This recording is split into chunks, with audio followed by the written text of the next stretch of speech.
with you this afternoon and to have the chance to introduce our keynote speaker, Mr. Srdja Popovich. Srdja Popovich is one of the founders of Otpor, the Serbian nonviolent resistance group that led the successful revolution in October 2002 against Slobodan Milosevic. In 2003, he and former Otpor activists founded the Center for Applied Nonviolent Action and Strategies, CANVAS. Popovich has been named one of Foreign Policy magazine's top 100 global thinkers. He has been nominated for the Nobel Peace Prize and has been listed as a young global leader by the World Economic Forum. He recently published his newest book, Blueprint for Revolution, and that is part of the prize that we're going to be giving out today. We have spent the weekend reflecting on the theme of this year's conferences, persisting challenges and new frontiers. Srdja Popovich stands out as an incredible visionary who approaches new challenges to peace, specifically new regimes and dictators that threaten peace, with the lasting approach of nonviolent resistance. We are so grateful for his presence among us today, and we look forward to his enlightening words. Without further ado, please join me in welcoming Srdja Popovich.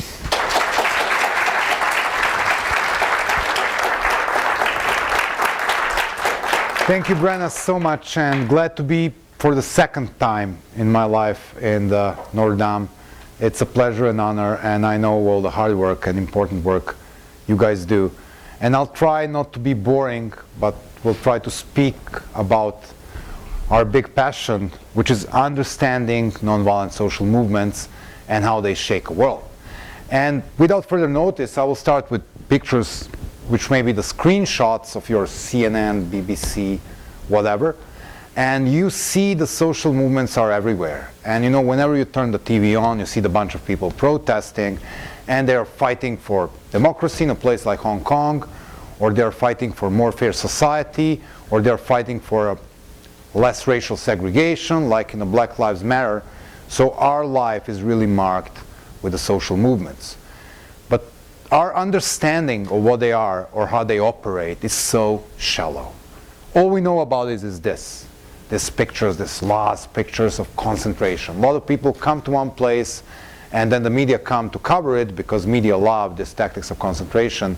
And you had this very wrong idea that all we need to do is sit down and occupy the place X. And if we do it long enough, then the M&M chocolates will start falling from the sky. Unfortunately, nonviolent movements are so much more than this. And since living in Serbia under dictatorship in the 90s, and then going through the parliament and the government, yes, I mean, people make mistakes in life, and I'm no exception. And then since 2003, we started getting invitation from a variety of groups across the world, from weird places like Zimbabwe and Belarus. And we were shocked because they told, oh, we want to learn how to do the nonviolent revolution from Serbs. And you know, with the reputation of wars in the 90s, it was really, really weird. And I felt really patriotic that, you know, there are people in Africa who are watching movies about what we've done in Serbia. And this is how we started this little organization called CANVAS, Center for Applied Nonviolent Action and Strategies. And since 2003, we have been meeting and working with groups from 46 different countries. Some of these groups are operating in a very harsh environment, places like Burma or Syria or Egypt. Some of these groups are operating in a completely democratic environment, but they're sick of injustice, corruption, some things you can tangle and touch in your own life. Whatever we are talking about, our challenge, and this is a conference about the challenges, is A, to understand what is the real power behind the nonviolent social change, and then B, look at the challenges ahead. So we are going to speak for like 25-30 minutes, and then I'm going to try to open it for more questions because I'm not feeling like delivering a university lecture. Plus, I have no PhD in political science. My expertise comes about fishes. I have an MA in biology, so you know, it's like you can feel like you can challenge me on anything I say. It's more experiential. I will start with 2011, the year when nonviolent struggle really went global. And that was the year very often named a bad year for bad guys. Because within the range of months, Mubarak was down, Ben Ali was down, Gaddafi was down, Saleh of Yemen was challenged, Assad of Syria was looking like he was on his knees, and then on the top of it, we delivered Mladic to Hague, and Osama bin Laden was killed, and everybody was cheering that, you know, this is going to be the world's second largest, biggest kind of the wave of democratization. And yes, if you are interested in the dynamics of dictatorships, you will look at a book by a friend of mine and a political editor at Slate magazine, Will Dobson. And his book, Dictator's Learning Curve, which is really easy read and comes from his 2 years research, will tell you the truth. It was never this tough being an autocrat. You know, 25 years ago, Assad's father, Hafez al-Assad, could go and really slaughter 25,000 people. All he needed to do to go unchallenged is to kick out the foreign media. Now you look at the demonstrations in the lowest tank country in the world, like Yemen, and you see people are taping. So whatever happens becomes viral, and then it becomes global. The groups are learning. Activists are learning new skills. They know how to challenge, they know how to assemble. They have all of these new, and from autocratic point of view, dangerous tools of talking online, assembling online, getting groups online. Autocrats are not super happy with it, but they learn. And I think this is the story about who learns faster. Because if you look at the prospect of the world democracy, you can see that actually we are stagnating.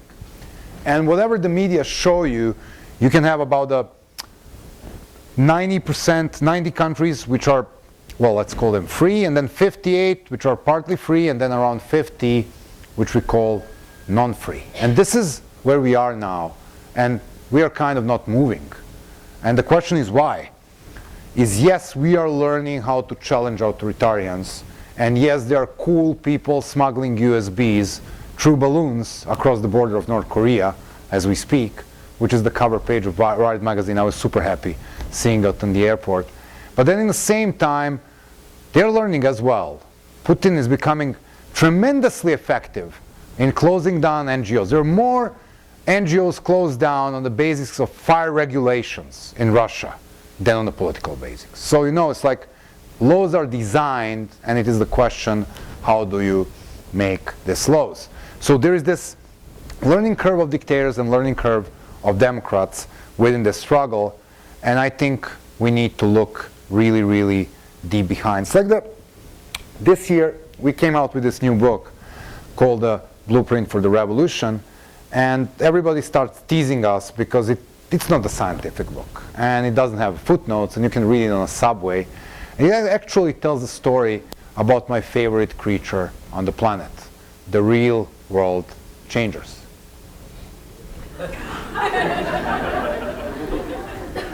Okay, aside of being my personal religion, I've learned so much about the hobbits. How many of you are familiar with Lord of the Rings? Okay, almost everybody. So who are the hobbits? Are they the best designed, super tall, super strong, super brave with magic skills to fight the evil and bring the change to the world? No. They are common people like you or me. They are fat, lazy, love good food, good drink, and smoking pot. But still, it is the hobbits who change the world. And when you look at the narrative of the nonviolent struggle, you will understand that it is the people power movements are the best vehicle for common people to change the world. And wherever you look, it is the hobbits shaking and shaping the world. Political scientists and political analysts, my favorite kind of people, will say this is because the mainstream political players are sclerotic. And when you look at the landscape, it is really, really weird. It was the hobbits, the political outsiders, who started the revolution in Tunisia, who brought Mubarak down in Egypt, who started the majority of the Arab Spring. And then it is the hobbits who are now shaking and shaping the Europe, with Syriza coming in power in Greece, with Podemos getting this close to power in Spain. These are non-usual political players. How come that a small committed group of people can change the world? Well, if we look at the history, it has always been this way. And it is the shortcoming of our education that we don't understand the hobbit shaking phenomenon. I will give you the example. Now, I'm coming from the country which is so proud of its wars. And you know, it's like we had a president at a point who says, we don't know how to work, but we know how to fight. 80% of the people was electing this president back there in 1989. And when you look at the history book, which amount of your history book is committed to wars? 60%, 70%? People studying history here in the class, yes? Yes, I met some in the corridor. So when you look at the history books, you will see that the wars are really consuming a lot of this. And I have tough time talking to American students in Colorado College, in Grinnell College, in NYU, in Harvard. I'm trying to persuade them that it was basically the moment when maintaining America as a colony became more costly in terms of money than it was bringing money to the crown of United Kingdom. I know you're super obsessed with a few people who were shooting guns, but it was civil disobedience, boycotts, and activities like non-paying taxes and Boston Tea Party which really persuaded Brits to leave. Okay, you fired a few guns, and till then you have that in your constitution, and now you have a lot of people with these gun safe deposit boxes in their cellars. But in the same time, well, okay, people have their shortfalling, but it's like when you're looking at this history thing, you can really look at the wars. And then you look at your popular culture. Look at your DVD collection. How many movies have you seen about one single stupid, historically absolutely insignificant war in Vietnam? Dozens? And how many movies have you seen about the nonviolent struggle, the real heroes? Gandhi, maybe one with Ben Kingsley. Martin Luther King, one or two. Then one super cool about the Harvey Milk. And that's your size of the collection. Go and watch Everyday Rebellion. That's the latest one. And it is really cool. But when you're looking at the movie collection, when you look in the history books, you'll understand that your basic education works against understanding the hobbits. And then this is where we are going to look at the history and say, okay, this is easy for me. I'm not a historian. I'm not a political scientist. I'm a biologist. So I can allow myself to be stupid and blunt and ask one question. What really counts in history? What's your idea? If you would look at the world's history, what really counts? Sorry? The winners? Yes, the winners write a history. That's a way to look at it. Yes? What else? Come on. Yeah, that's a good point of view. What else? Money. Power. Power, money, yes. More. Give me more. I'll get a good answer. Arms. Sorry? Arms. Arms, yes, maybe. The arms. But when you look at the 300 years of the history or 500 years of the history, what is really relevant in history? Well, revolution is really thrilling in the history, but not all of the revolutions bring durable change, which brings us to the answer, yes, if we want to look at one single thing that works in history, it's consequences. Consequences count. So now let us go and do very fast walk through the history of 20th century and look at the consequences of, for example, 3 big military conflicts. World War I. Colonial superpowers greedy for more colonies were fighting for the piece of cake. Austro-Hungarian Empire and Germany on one hand, and then of course other colonial superpowers on another hand. 4 years, millions of dead people. Consequence was what? A little bit of redistribution of colonial power. Well, the League of Nations, that was one thing which turned into UN later. But then the main consequence of the First World War was basically Second World War. Because humiliated and on their knees, the Germany was easy prey for a crazy ideology. Now, unlike the First World War, where you had all of these tangible things to fight about, how much territory, how many spices, what is annual income I get from India. Second World War was a different animal. Because it was about the ideologies. Basically, to explain it, as a biologist and not a historian, we had a right-wing nuts, National Socialists, Fascists, Tsarists in Japan. We had left-wing nuts, Communist China and Soviet Union. And we have liberal nuts, or liberal capitalism, as the three ideologies. 4 years, even more dead people, because the weapons is becoming more sophisticated. And the consequences, 2 guys went to bed and kick out the 3rd guy. And then, as a main consequence of the Second World War, of course, we had next few centuries of the Cold War. Now everybody has a nuclear bomb.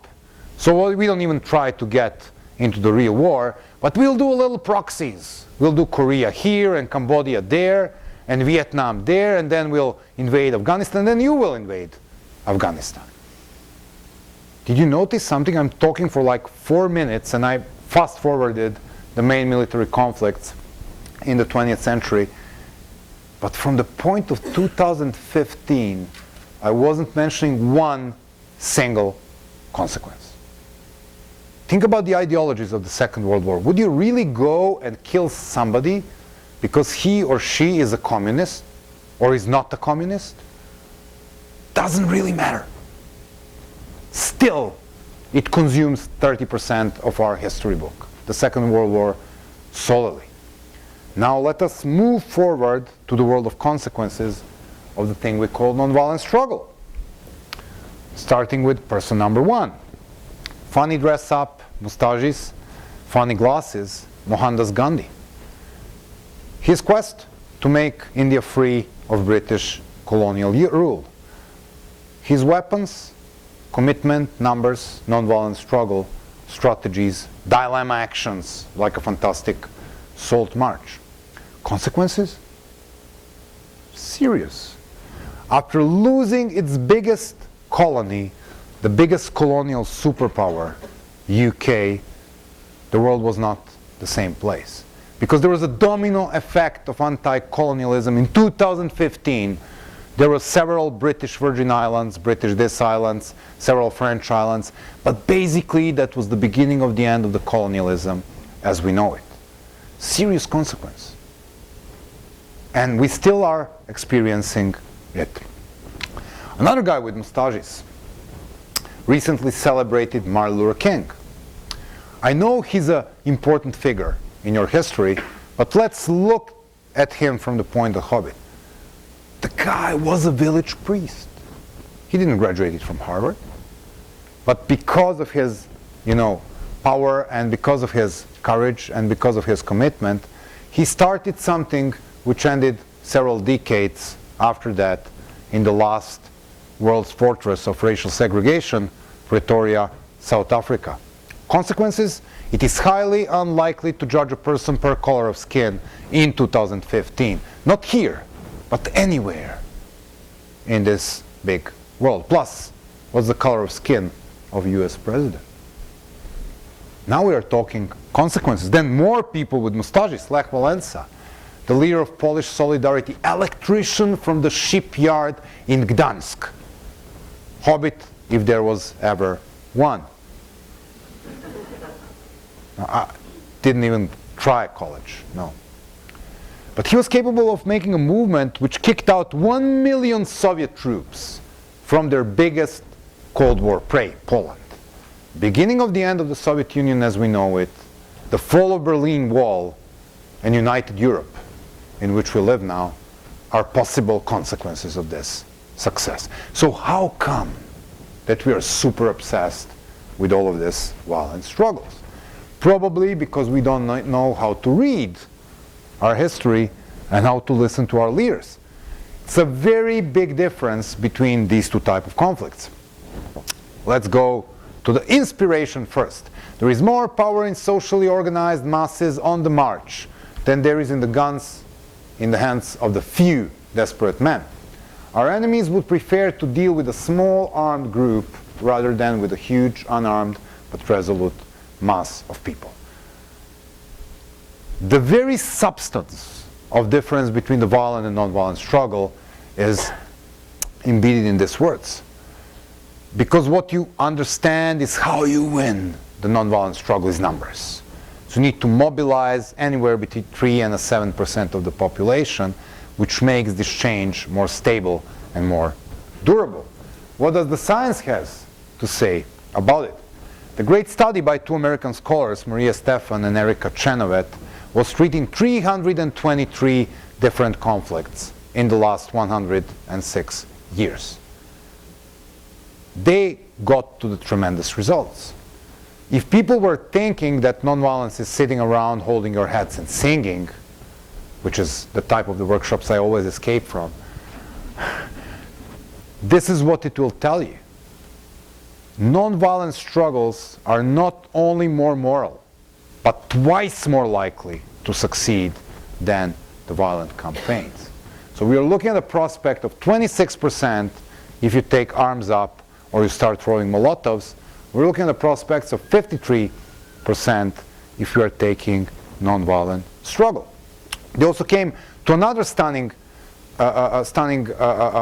conclusion, is that there is this stupid idea that somehow violence is faster.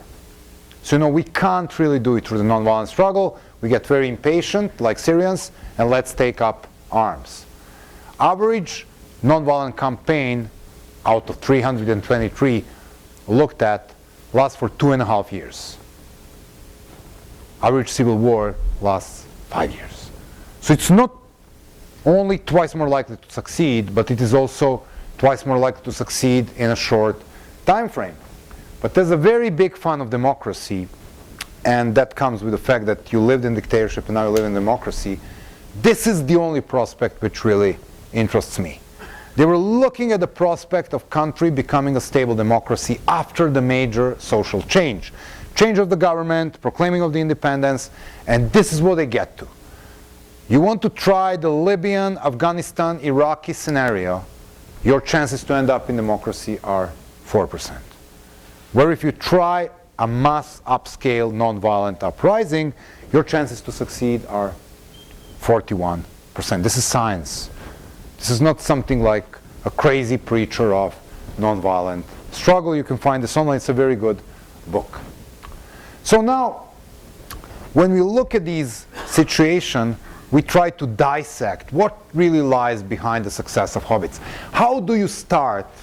And this is, it's like when you look at the blueprint for revolution, the first chapter is called "It Will Never Happen Here."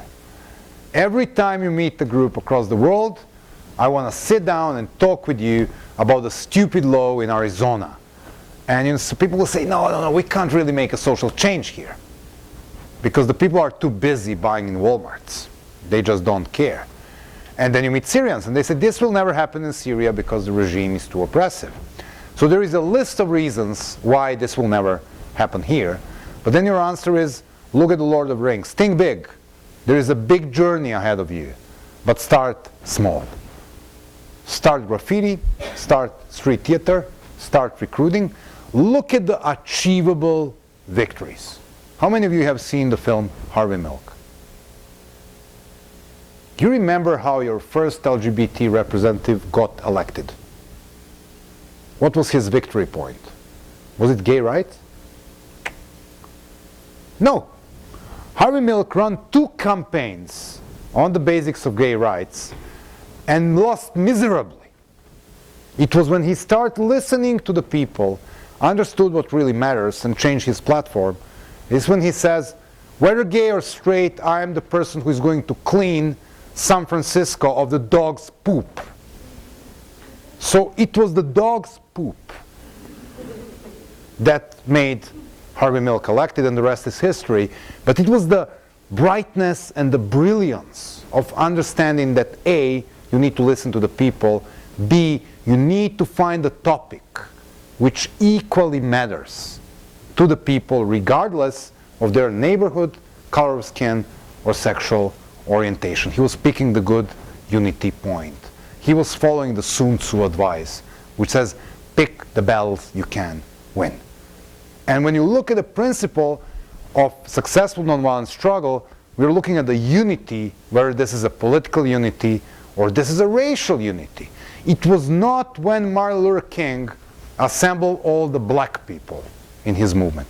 It was when the first white people start joining this movement. So you always look at the diversity, and you always look at what the unity point is, and you always understand that numbers, which you need for winning a nonviolent struggle, are never on the fringe. Numbers are always in the mainstream. So the way to succeed and recruit more people is going more mainstream. And then planning. There are two types of nonviolent movements. They are either spontaneous or successful. Spontaneous and successful nonviolent movement, it's an oxymoron. That thing doesn't exist in history. Spontaneity will only get you killed and your movement fail. You need to plan every single step throughout the small victories. Try assembling 10,000 angry people in front of the public building, which happened in several European countries, including neighboring Bosnia last year. What you get, they will burn the damn building because they're angry. And nobody's telling them what to do. They're just there, they're angry, they start throwing stones, and then, you know, it gets out of the control. And however unsexy may sound, you need a planning. You need a strategy, and you need to plan every single step in this strategy, and you need people who take care that the plan is followed. Last but not least importance, it's nonviolent discipline. So you speak to the people and say, what are you doing? So I'm teaching nonviolent struggle. Nonviolence. That's, you must be very religious. So I'm not religious at all. You must be a pacifist. Not really. So how come is that nonviolent struggle is more superior than the violent struggle? It brings you to the point of pick the battles you can win. I will give you an example. You want to challenge the opponent which is strong at some point. You want to challenge Assad. Assad is proud holder of the third biggest military in the Middle East. So challenging Assad on the point of battlefield is like challenging Mike Tyson in the boxing ring. You don't want to challenge Mike Tyson in the boxing ring. If you need somehow to win over Mike Tyson, you would rather pick chess, Scrabble, even Twister. But not the boxing ring. The moment you enter the boxing ring with Mike Tyson, you're going to lose 1 year, 2 years, and then he's going to eat your life.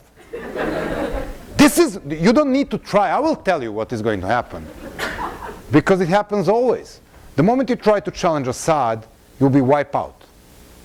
And then there will be others who are more skillful with arms, like ISIS, to take your place in this battlefield. So before getting into ring, think twice, where is something more clever to do with your struggle. Now, people always tell that, you know, our little group, the Canosphere, really, say revolutions should be serious, and revolutionaries should be serious because the revolutions are such a serious business. Well, not so much. We are looking into the prospect of revolutions becoming less serious and more cool. And we're looking at, how many of you play video games? Can anybody tell me what is the engine of the video game? You know, you eat more things in a labyrinth. If you're a little Pac-Man, you're becoming stronger. You start eating these little ghosts.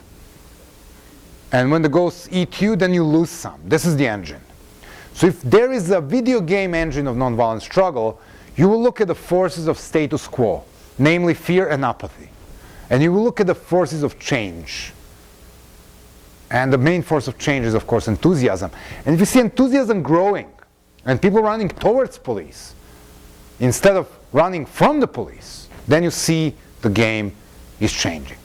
So within this engine, there is a powerful place for creativity and humor. And the main reason why we wrote Blueprint for Revolution is to gather together the anecdotes of people's creativity and bravery and small things people were doing. In 2000, we were like 15 people with a budget of maybe $50. And we came to genius idea, because Serbs are so politically incorrect that we would be never survive in the United States. But you know, it's like we came out with the idea that we will make a big petrol barrel, we'll paint the Milošević face on it, there will be a hole on the top, so you can really walk in, put the coin, and boom, hit Mr. President straight in the face. So we left this little mine, non-violent mine, in a main Belgrade shopping district. Result? Line of people waiting patiently to hit. But that was not the funny part. The funny part was when police arrived, because they didn't really know what to do. Arrest the downtown shoppers for hitting the barrel with a picture of Mr. President, take them to the police station and accuse them for what? Arrest us, we are nowhere to be seen. We're in a nearby cafe having espressos and Marlboros and having the best day of our life. So you bet they done the most stupid thing. They arrested the barrel. So picture of policeman dragging barrel into the police car was in every single photojournalist, and so it was like calling an editor, save me the cover page. And this is not where it stops, because the power of humor in nonviolent struggle is tremendous. And this phenomenon we call laughtivism relies on three different things. First, humor breaks fear. If you're getting ready for a major surgery, last thing you want me to tell you is how they are going to put you asleep, and then they will going to open your chest, and they are going to... No, I don't want to listen. But then you crack the joke, and immediately fear disappears. And then the second very important reason why humor is important is that the humor is natural, cool factor. Think, who is the most popular person in your environment? Tallest one, strongest one, richest one, or the one who can make you laugh? So if you are the movement which are doing things where people feel good, and if people feel like laughing when they are in the activity, it is very likely that people will join. So the second, it's a glue that attracts people to your movement. Last but not of least importance, when you're mocking guys who have spent too much time in power. And this is regardless of where they got elected or they got there through the coup. People in power start believing in an image of themselves. They see their face too much on TV, on billboards, and in the newspapers. So they start really believing, oh, I'm this guy.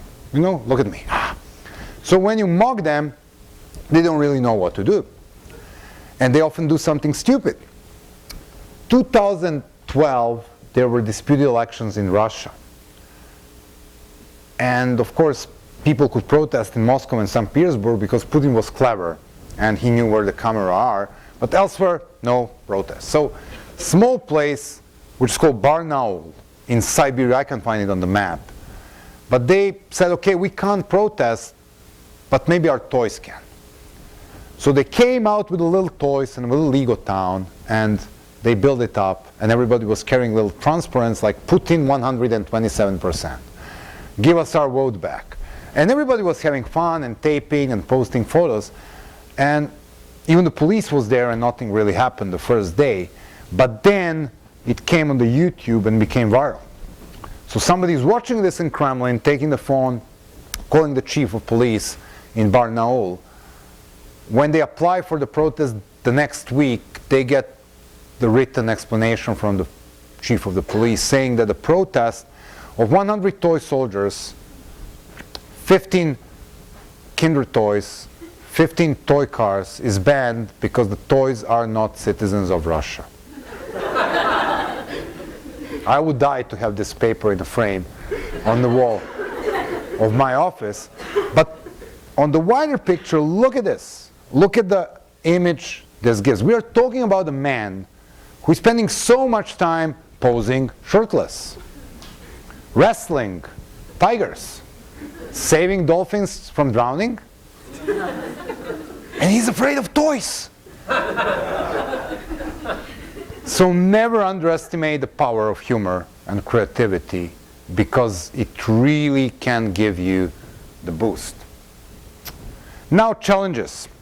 Of course, it all sounds nicely, But where the hell is Egypt? Egypt is sinking. It's in a stage of even worse dictatorship than it was before the Mubarak fell.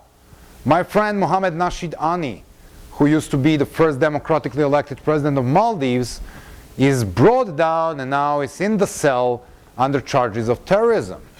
So not really all the successful revolutions are followed up with a successful transition. So we want to see what goes wrong, and the challenge for our generation of people and for those who teach this is, can we make a sense out of it?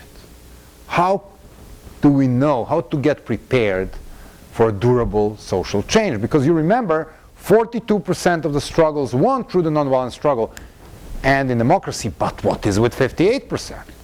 So how can we change this game? Now, when you look at the Arab world, what was really interesting and what was the big mistake I think they made is, or lesson number one, when you want to make a social change, the real problem is, well, it's very sexy being against this big guy, Mubarak, Milosevic, whoever, and they have a common point of hatred. But if you focus too much on a person as opposed to the values, you may end up replacing person with another person who finds the shoes of the first person really comfortable. It's beautiful to get inside this big hole and having all the power in the world. So focusing on vision and values is what is really important, rather than focusing on the person. Then second, there is always somebody waiting to steal your revolution. My Egyptian friends from April 6th, who started the whole stuff, they just didn't realize that when the power is shaking and it's in the street, it is very likely that the most organized groups in the society, and in Egypt we're talking about the Muslim Brotherhood and the military, will step in and just grab it. Well, what we are witnessing since the revolution in Egypt is a constant shift of power. It was the military, and then it was Muslim Brotherhood, and now it's military again. So you need to get this calculation. If you build a unity, and if you build a transitional entity, it must include most organized groups in the society. And then keeping up the unity within transition. That's a tricky thing. It's very easy maintaining unity while you have against you somebody like Mubarak. It comes from a cave days. Because when we were living in the caves, we were also arguing where we are going to hunt tomorrow, who is going to marry the hairy beauty of the tribe. And now we have a bear in front of this cave. So while the bear is in front of the cave, unity is a natural situation. The moment there is no bear, we start going in different direction. And then, like in video games, nonviolent struggle is a lot about levels. So you destroy several alien spaceships only to get to another level where they're getting nastier, only to get to another level where they're getting wings, only to get to another level where they're throwing bombs. So never call the game over too early. They made a great party in Egypt and just left the street. Ukraine, Maidan, really, really interesting case. They had a successful revolution in 2004. They were not capable of maintaining unity. The two opposition leaders started arguing from the day one. They did a backslash, and 10 years after they needed to do it again. Really interesting. Look at the Maidan and all these places. It was really interesting maintaining nonviolent discipline and getting away from tactics of occupation. Tactics of occupation are so tremendously risky. They're tremendously demanding. They're tremendously like to fail. Think about the tactics of dispersion always. And then also consolidating victory. One of the things Ukrainians did particularly well is that they went through the 2 rounds of election straightforward. They legitimized the values they were fighting for, and now they're building the state institutions. They have a civil war, Putin on the doorstep, but that's not what I'm talking about. I'm talking about the values. It would be very difficult to steal elections in Ukraine like it is in Serbia. Not because the politicians will become particularly beautiful, but because they know there is a large price tag on it. And of course, Hong Kong. Concentration, beautiful concentration. Let's occupy, let's occupy, let's occupy. And all the mainland China should do is sit on their ass till the numbers dwindle. Because when you're repeating the same tactics over and over, you become predictable. They know where they will find you tomorrow, and day after tomorrow, and day after tomorrow. And what if what they need to do is only sit and wait? Also, you need to build an arsenal of different tactics. You want to appear here and there. The real problem with concentration tactics is that they're highly divisive. It was the shop owners who couldn't work in Hong Kong who were alienated with these tactics. The very people you want to recruit, you're hurting them. You need to find a place for them in this movement. You need numbers. You need shop owners. You remember, till you get limited to one social, racial, or ethnic group, you're lost. If you're only urban students, goodbye. You need others. You need diversity in this struggle. Oh, new media. We love them all. And there was such a large buzz about the Facebook revolution and Twitter revolution.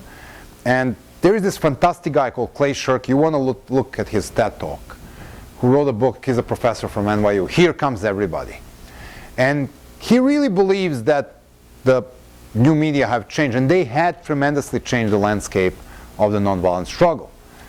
Make things faster and cheaper. It makes a price tag to every state-sponsored violence. You know, have we seen the police person choking men to death in New York recently? It was never possible 15 years ago. It was taped by common people. But in the same time, the menace comes with the new media. The menace we call collectivism. How many of you have seen Coney 2012? Fantastic. Great movie, super appealing, fantastic public awareness rising. The Just campaign against one of the biggest vampires in the world, Joseph Kony, produced millions and billions of clicks and fundraised a lot of money. Well, now comes the hard question. Where is Joseph Kony in 2015? He's exactly in the same place where he was in 2012. Because a lot of people were seduced by only, I hate this. I'm always arguing this with my climate change friends. They will say, what are you doing for it? We are doing this for a public awareness rising. Tactics need to have a clear goal. You want to fundraise $5 million, go and train people in Uganda to go door to door, village by village, and uproot Kony. Fight him in the real world. The change is happening in the real world. Everybody's so seduced to click like on a Facebook page, and every day I click like, and I save the polar bear. No, I didn't. But I feel like I did. And one of the challenges, and I think the most important thing with new media, I had a tremendous experience this morning. I was sitting in my hotel room teaching 10 people who were sitting in 5 different countries. Online learning, reaching people in different countries, and activists learning horizontally from other activists. This is the future of learning. And our biggest challenge is how we can use this for learning. Not only for clicking and liking and getting a lot of shares, stuff like that, but getting the real substance. Now, my question is, again, I spent the weekend with Will Dobson, Dictator's Learning Curve guy, political editor in Slate, and he has this thesis which I steal and sell to the people on talks. And one day he will realize, because we spent a lot of time together on a stage, if 20th century was a century of arms race, where it really matters who have more tanks, and more nukes, and more boots on the ground, the 21st century is who can learn faster. Can we teach groups who are fighting for social change faster how to organize, mobilize, build from the small victories, use their creativity, prepare for transition, do the end game? Or the bad guys will learn faster how to maintain political power, how to close down this group, how to invade the political space. And if you look at my favorite dialogue between Galadriel and Frodo, when she told him, says, no, I can't do this. And she says, no, no. Even the smallest creature can change the destiny of the world. You will look at the prospect in which the real change starts in your head. And if there is a social change in your environment, and if there's a social change on your campus, and there's something you can do for your little, if there is a little dog poop crusade you need to make, or this is a big crusade, maybe you're interested in helping people in Hong Kong, maybe you're interested in helping people in North Korea, but you always need to have in mind it has to be you. There is nobody else who is going to change the world. Yes, you are not the most educated, most beautiful, and maybe you have big feet like Hobbit or Harry, but it has to be you. So, good luck in changing the world. I'm open for questions.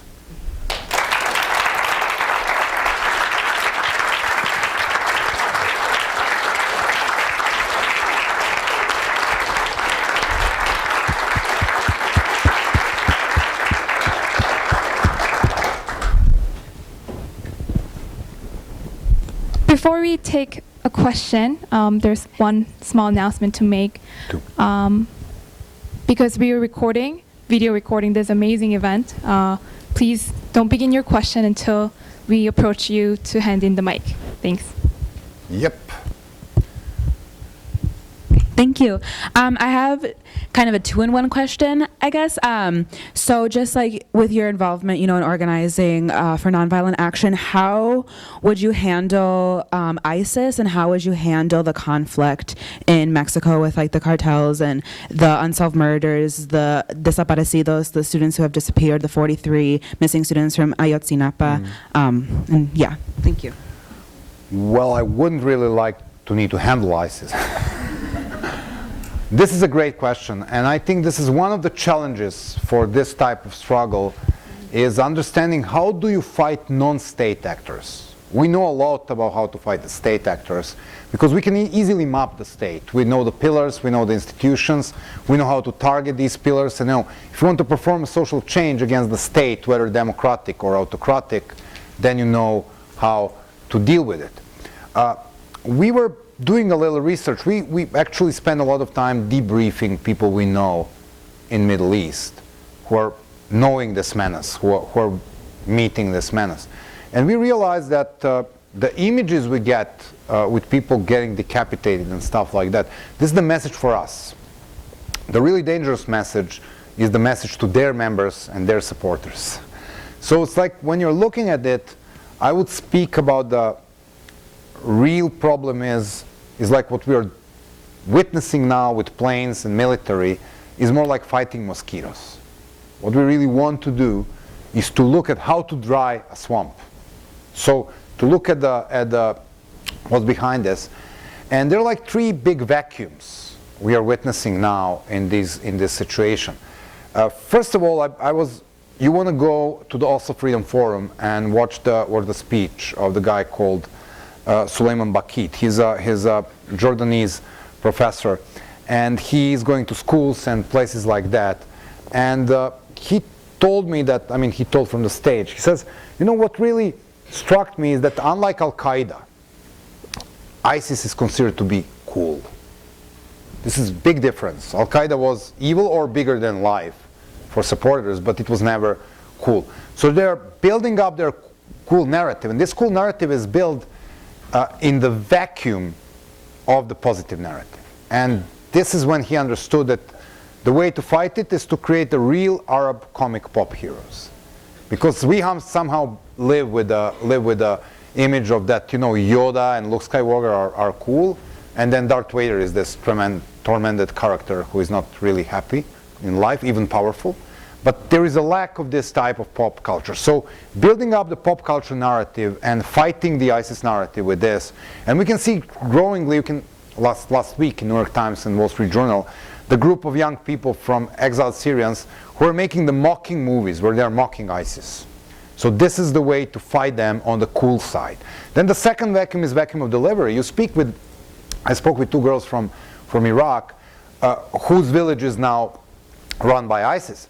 And they told me it's like 2 years ago, 5 years ago, 10 years ago, there was no rule of law. Now it's Sharia law. They came in, they issued 57 different verdicts for this and that and this and that. But people are following the rules.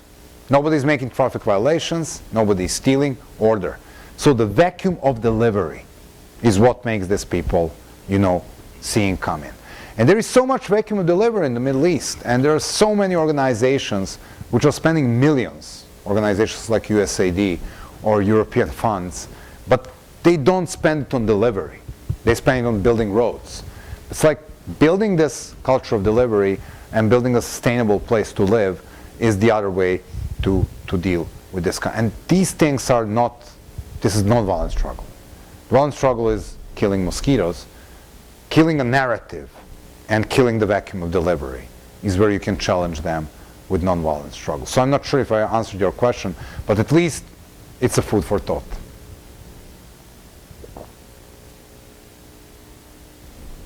Who's next? Yeah. Send the mic.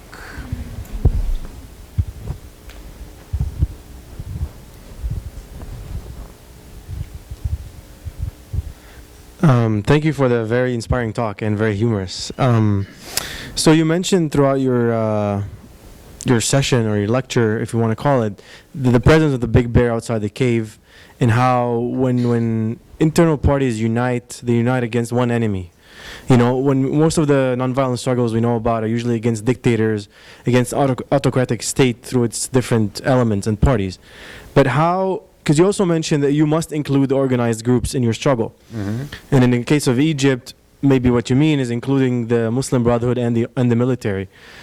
But how do you fight a system with like an octopus, basically, when it has control different parts of the community? So to make it more practical, I'm from Lebanon. In 2004, 2005. The whole country united, Muslims, Christians, Hezbollah, Future 14, everybody against Syria. We got Syria out of the door. And now you can't really unite against a system which is a very sectarian, feudal system. It has multiple heads, so every group has its own head, its own leader. So how do you unite people against multiple prongs of an octopus? Well, it's like the one of the way to think about it is mapping the society. And mapping the different groups who are important in different kind of stuff. And one of the things we do in our workshops is mapping the thing we call spectrum of allies. So you have the people who are super opposed to you, like Hezbollah in Lebanon, and then you look towards you, and then there are groups you can unite with. So you're always looking at the smallest common denominator with these groups, and you always look to build long term. And as you said, it's easy to unite against the bear, but the key word is not bear, it's against. So if you're uniting people against something, when you get rid of this threat, then you will have all the problems you had at the beginning of the process. Where if you're coming with a vision of sustainable and different Lebanon, and you're uniting people around the values rather against than against somebody, then it is less likely that your revolution will fail. I know a lot of Lebanese people. I'm so sad what happened there. And of course, it's not only Lebanese people to blame. It's in big part, it's Israeli electoral wars, how we call them. So every time Bibi needs to win elections, there is a little war. Somebody throws a few stones or a few bombs, and then everybody gets killed till he gets elections, and then everything is fine. But playing into hands of violent groups, it's a big problem. And I think building the society where unity is around values and having a vision of how the Lebanon will work with all of these different groups. Of course, foreigners can't tell you this. You need to figure this yourself. But building a positive platform is one thing. It's like, you should read a book. It's one of the oldest #1 best-selling book on Amazon. It's written by an activist back there in 80s. His name is Saul Alinsky. And the name of the book is Rules for Radicals. And Alinsky has a theory, which I love very much and often quote. He says, anger is such a powerful engine. But anger without hope is destructive force per se. So you need to have a vision and hope to get somewhere. And then plan backwards from this imaginary future towards now. And yes, people will get angry and people will get in the street. And you can use this anger to organize. But having a joint vision and thinking big is what you really need in this situation. Somebody really near you. Thank you. Thank you so much for your message. Thank you so much for your message. And your experience really speaks for itself. And in light of the fear that you have addressed, and one of the ways you can address it is through humor and creativity. And especially looking at that finger pointing at us, it has to be you, not only us, but throughout the world, the youth around the world, where there are many different. I'm too old and too lazy to do it for you. Yes, we'll do our best. What would you say to the legitimate fear of death, torture, or even abduction in the face of revolution when we are committed to nonviolence, especially in the world around us, the global south, where those are the possibility that students or anyone engaged in nonviolence activities face? This is a legitimate fear. Like the example that you brought about the canisters too. There may be a case where the humor may be received with a bullet to your face in these kind of situations. And what would you say to those groups with that legitimate fear? Well, the fear, it's really interesting thing, and we examine fear a lot, because the fear is a major, together with apathy, the major reason for a status quo. And I just left 2 copies, but you can go on our website and download a little thing which is called Make Oppression Backfire. It's a PDF, 2 megabyte, 30 pages, which is where we examine the fear and the oppression and how you can deal with oppression. I'm talking about the various groups, and they're having groups in the past who were facing tremendous level of oppression. Chileans under Pinochet, South African black people under the Botha government, the people in Syria, they were all living in dire conditions. And when you look at the very phenomenon of fear, first thing you need to understand that this is natural. So fear is the mechanism embedded in you from the mother nature, and it's actually a really cool mechanism because it provides you with superpower to fight or to flee. So you can't really avoid fear, but you can control the detrimental effects of fear.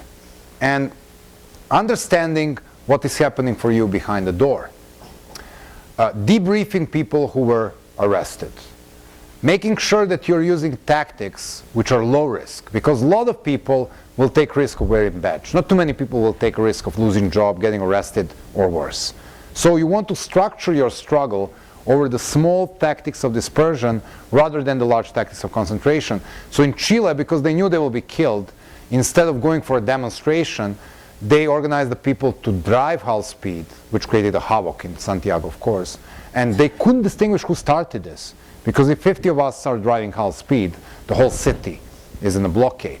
And walking half speed. So there is no law against walking half speed. So taking a low concentration tactics, but then the people, then I walk half speed and you walk half speed. And then the Chileans, there is the great movie about this called Force More Powerful. And the Chilean activist who says, but you know, that at first it sounds stupid, but then we were walking half speed and most of the cars were driving half speed and people were honking their little trumpets to each other. And just in the blink of an eye, we understand that we are the many and they are the few. So looking at the tactics, then last but not least importance, I will try to shift you the story back to the movies about the Vietnam. What is the average life expectancy in the line of machine gun fire? I don't know, I never served military, but I assume it's about 17 seconds. Still, soldiers are doing this. So they were debriefing these people after going through this experience and said, okay, now you're running into almost certain death. What do you have in head? Your family, your kid, your wife, the flag of the motherland. Why are you doing this? And they always say, I was doing this for the guy next to me. So building this feeling of belonging in the movement, building the very idea of the solidarity, organizing support for arrested people, organizing support for their families while they are in jail. Actually, this is the principle on which Marines rely. You leave no man behind. And if people know that they won't be left behind, they will deal with the fear more easily. So this is, in short, what we do in a week training and what you can read in a 50 pages of this little booklet, which you can download the moment this presentation ends. But basically, you're looking at the understanding fear, preparing people for the fearful situation, plus avoiding possible oppression. And then when the oppression occurs, what you can do to put a price tag on and make your people that aware that they're not going to be left behind. So fear is really, really important. And you want to look at the fear, you want to deconstruct fear. And first of all, we want to tell to the people, it's normal to be afraid. Only a crazy people is not afraid. I was afraid of hell. I was taken to the police station, beaten to the bone, and then the guy put the pistol in my mouth, 99. And I told him, no, it's not going to happen. Nobody gets killed in a police station at noon. And then he stepped back. And people say, it's like, you were crazy brave. No, I just knew the procedure. And I wasn't the first who got that pistol in mouth. And nobody got killed. You understand what I'm telling you? So the standard procedure is what they're going to push you through. They're trying to break you. The more you know, the easier you deal with it. And yet it's terrifying to see the gun. But then at the same time, thinking, so it's not going to start with you. They're not going to kill you in a police station in the middle of the day. If you would be in the woods, however, I wouldn't be that brave. But you know, in this particular situation, I was brave. I wasn't really brave. I knew the drill. So it's like that. There are different things you can do. And of course, people get killed. And of course, you want to avoid the people to suffer. But then at the same time, you need to really train your troops to face oppression, and that helps. It won't save people from getting killed. Your opponent will kill people. But it's very fair from you to prepare them for what may happen, take them away from the risky situation, and make them aware that there will be casualties. Freedom is not for free. Actually, we don't have time for any more. One more. One more I'll question. be fast. Yes. Yeah, thank you for the talk, as everyone has said. It was really awesome. So what about countries that are already mired in a civil war? How does the blueprint for nonviolent revolution or movement change in that context? Well, I mean, you need to look at it depends, of course, on the context. But if you ask me what can be done in a situation like Syria, I still think the mass non-cooperation and sucking Assad dry of his money, this is his vulnerability. It's like also when you look at the prospect of being faced with a strong foreign military, what is happening to Ukraine now, you want to look at what the Danish nations were doing to Nazis. Mass non-cooperation on a large scale. Non-cooperating with whoever comes as an invader. Increasing the price of the occupation like the American Liberty Movement against the Brits. So there's so many things you can do against the armed occupying force. But first you need to sit down and understand that this is asymmetric conflict. And it's asymmetric because you can't win by guns. So what else is on the table? What is the realistic alternative? So I mean, it's very difficult to heal the world with a one lecture or with a book. But there are prospects in which you can really talk to the people and try to, okay, we tried war, it doesn't work. Shall we try something else? Okay, thank you. And we can continue with questions at the closing reception. It'll be held in the Great Hall, and so you'll have a chance to interact that way and continue the dialogue. First, we'd like to have one more round of applause for Srdja Popovich.